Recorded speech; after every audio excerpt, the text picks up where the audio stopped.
jallaan balbala didaa'edha Oromoon. Balbaluma guddaa kana bee hojjettuun meeti balballi siin jedha jechuudha. Yoo akkas ta'e malee bakka amma seentar geenye kanarraa ammallee nu dhiibanii bakka kalee boo'ichetti injifannoo arganne kan of duuba namni an wanni naan galle tokko waan amma harkaa qabnu kana isa jabeessine nama hoo itti jijjiiruu barbaanne beeki nama itti jijjiiruuf yeroon hin jiru kabiraatiin fudhata.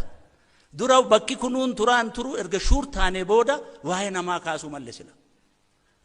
Hedduu ulfaataadha. Garuu wanti na gammachiisu rakkoon kun rakkoo biyya keessa jiruu miti. Rakkoo sooshaal miidiyaa rakkoo biyya alaati. Namoota qabsoo kana keessatti nama dhiisiiti handaaqoo lukkuun irraan duunetu har'a goota ta'ee iyya jechuudha. Uummanni biyyaa ammoo waan argate waan beekuuf kana jabeeffachuu barbaada. Dhugaa isin himuuf jijjiiramni hin jiru. Taayyeen kalee maal jedhe nuti dukkana keessa waan turreef dukkana beeknaa jedhe. Nuti har'a duratti abbaa gadaatiitu achi osoo buna dhunnu as deeman rooroo qabatanii. My friend waan natti dhagame Sharaatan keessatti Shaggar keessatti. Amma kanatti walgahii godhannee dhiisaati. Bakki irraa kaanee bakki geenye bakka guddaadha. Kana jabeeffachuun nurra jira jechuudha. Kana jabeeffachuun nurra jira. Hooggana cimaa waan godhu beeku addunyaan gartee hedduu kabajje harkaa qabna waan barbaannu beeku nurra jira. Namni akkanuma lafa eekee qabsoon godhu beeku. Wama barbaannu beekutu nurra jira. Har'a warra kalee dhiiga nu jissaa ture. Ummata keenya gartee haga har'aa lafee isaatuu arginee awwaaluu hin dandeenye otoo qabnu alaabaa isaa wajjin alatti hiriira kun qabsoo miti. Kanaafuu waan barbaadan hin beekan dhugaa isiniin jedha. Qabsoo mirga Oromoo yoo barbaadan mirgi karaa inni barbaadamuun karaa biraati. Karaa kanaan mirgi hin barbaadamu. Nama biyyatti gale abbaa garaan eessa jira? Garaan biyya Ameerikaatiif Kanadaa jira. Kasanuu garaan itti guddatee qalan jechuu xiqqeessuudhaan. Itoophiyaa garaa maaltu jira? Biyya huqqataati. Bakki firiijiin guute ala abbaan garaa jara nuu miti. Kana beekuu qabanii.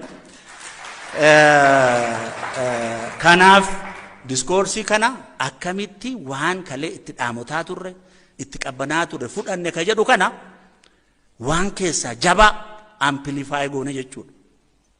Ka itti dhidhate seenaa kunoo seenaa barreessuun kanumaa beek. We are writing history.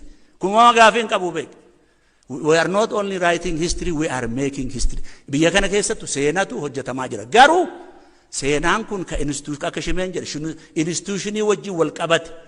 Gaafa namni nuti jaalannu nu bulchuu deeme baduu miti. Waggaa 150 kasaaraan ta'e kana. Institutionii waan hin ijaarreef jarri. Feudalismin Itoophiyaa ufuu transform godhee kapitalistii uf hin goone. Consumer ture nyaachuu. Malee even save godhaniitu feudalismii keessaa gara kapitalismitti biyya kana ceesisuu hin dandeenye. Carraa amma arganne kanatti biyya tana ceesisuu ni dandeenya. Biyya kana ka ceesisuun ammoo akka dur dubbannu, akka dur himannu san otoo hin taane yaada eda'amuutiin. Yaadni eda'amuu gahee keenya nuu jabeessa malee gahee keenya irraa hin diqqeessu. Otherwise yoo se luukii haaraa kawaa takka irratti hin barreeffamne hadha irraa jalqabnee seenaa keenya barreessina jedhanii sun hin danda'amu. Because it's already nu duraa waan hojjetametu jira.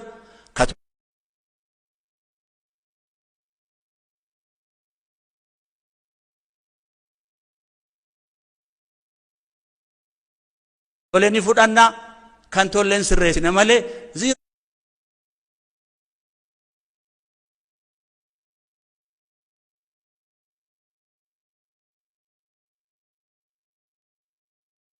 irraa eegaluun hin danda'amu. Kana beekuu qaban. Namni mirga ofii barbaadu ammoo saahiba heddummeeffataa. Waahila qabsoo heddummeeffataa qabsoo godha malee nama hunda ciniinaa, ka ofii ciniinaa, halagaa ciniinaa hin ta'u. Ameerikaan kalee xalaaba harka dhibbamaa xalaaan barreessin. Ameerikaan maali? They are nothing. Waggaa meeqa nuti hiriira baane biyya sanitti maaliin san hin hiissine maaltu is qabsoo biyya keessaati. Amma kalee nu taalan. Secretary of State xalaa barreesse dhibba haa barreessu wanni fidu hin jiru. ka fiduu danda'u nuu isinii